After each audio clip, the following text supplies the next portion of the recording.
With the Galaxy S24 Ultra, Samsung eradicated the curved display. No more, not ever, on any phone. You can't change my mind. What's this?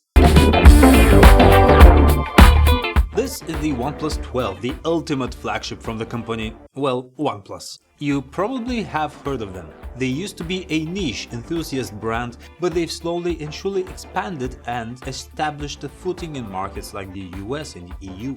Okay, so this is the best that OnePlus currently has to offer, and it starts at $799.99. Do I have to be that accurate with the prices? Okay.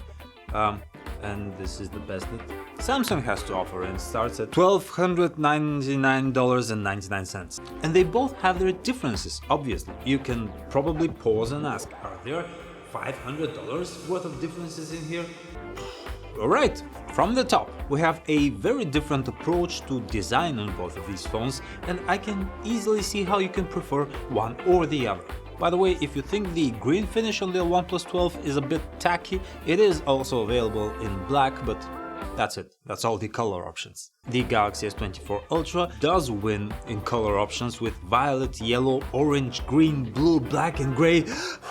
Okay, that's a lot. The design of the OnePlus 12 is still classy though. If you insist on that curved screen, we still have it here. The back is a grainy matte that feels nice. The aluminum frame feels solid and it all fits in the hand very nicely. The Galaxy S24 Ultra has this new titanium frame, which I noted feels a bit sticky, very grippy with its matte finish. Now we do have the yellow color and a grey colored Galaxy S24 Ultra, and I do feel like this one has a bit of a more stickier, grippier finish. This one is just a little bit more slippery. Your mileage may vary. So with its angular design, the S24 Ultra is also pretty easy to hold. It's a bit wider than the OnePlus 12, but it jams up against your palm and fingers really well, and it feels very balanced if not light. For unique features, the OnePlus 12 has that physical mute switch on the side, where you can go to ring, to vibrate or to full mute without ever having to look at the phone's display. Honestly, I still don't understand why this is the only Android phone to have this. And the Galaxy S24 Ultra has, of course, the S Pen. That's a whole tangent to go on instead of a simple design feature. But yeah, these phones, they do try to do slightly different things. Like, the more I use the OnePlus 12, the more it feels like a really solid handset.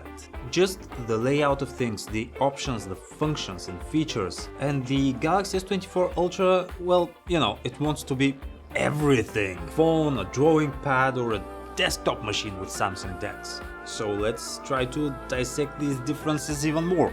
They are pretty hard to explain exactly, since it's about workflow, feel and experience. Like, for example, check this out, the OnePlus has this cool gesture where you can access anything on your home screen with just one hand. Or scratch that, look at this quick launch gesture. Just unlock the phone with a fingerprint scan, swipe up and boom, you're in an app, that's it.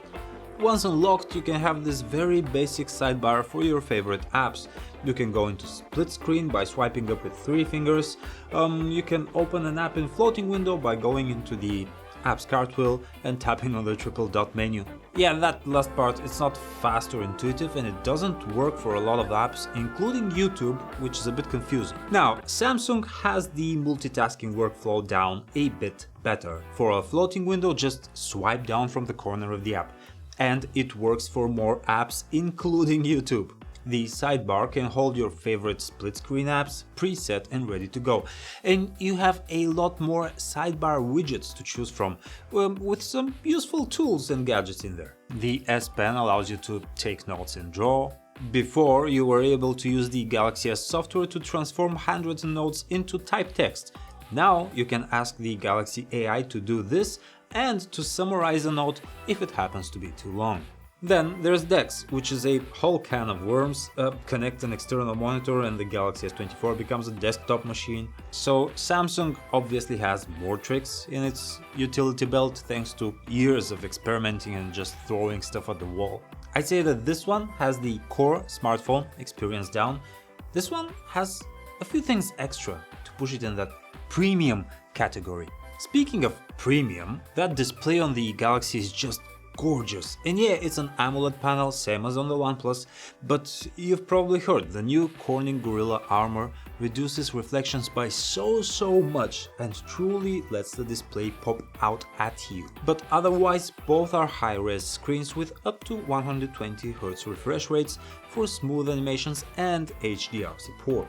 And for the cameras, hands down the S24 Ultra is fantastic and it crushed our in-house tests. The OnePlus 12 isn't bad, but there are a lot of inconsistencies with it. Sometimes its colors and dynamics are great, sometimes its white balance is way off into the blues or the yellows, and its ultra-wide and zoom cameras have no stabilization, it seems. The details in the S24 Ultra shots are always sharp and defined, even if a little bit over-sharpened.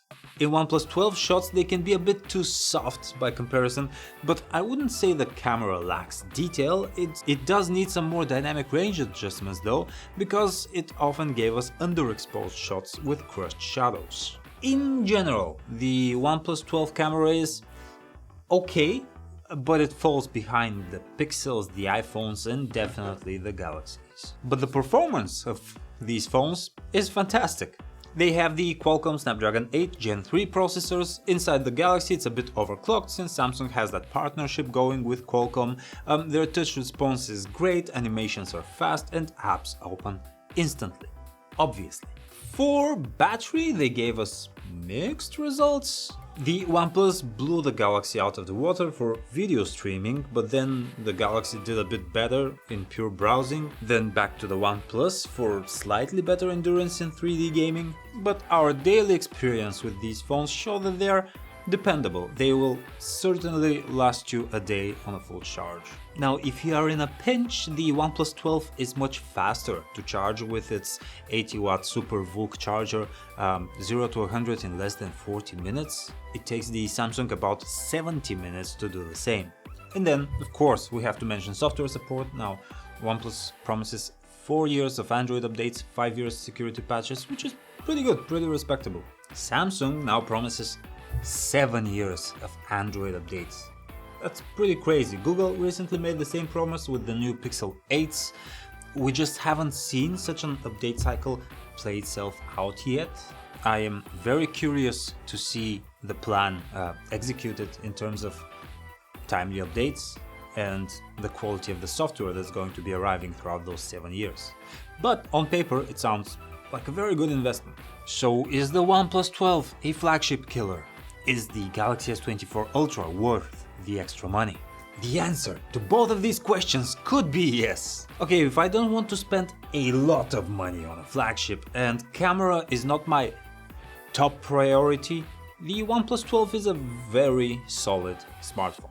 Runs nice, the software is very user-oriented, the display is beautiful to look at, its speakers are actually slightly nicer than on the Samsung, and the design is very solid and comfortable. But what does the S24 Ultra offer? S Pen, DeX, certainly a better camera, other Galaxy accessories like the smart tags or the Galaxy Watch, and definitely more color options. Personally, I like the S24 Ultra better, and you know what they say, something is worth as much as somebody out there is willing to pay for it.